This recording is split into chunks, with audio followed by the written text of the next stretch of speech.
Hey, this is Mark, the other chopstick guy, with your small bite of the day.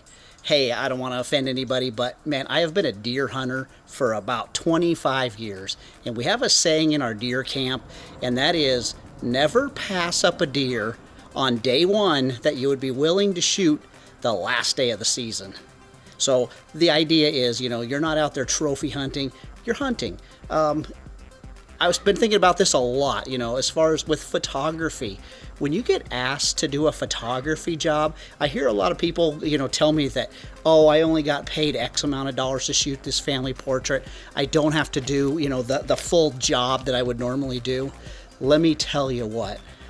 You're going to be known by your weakest job. So if somebody asks you to do a job, and it doesn't matter what you bid it or what you got the job for, if you're not willing to do 100% and do the best job that you can do, it's not worth doing. This is Mark, the other chopstick guy, with your small bite of the day.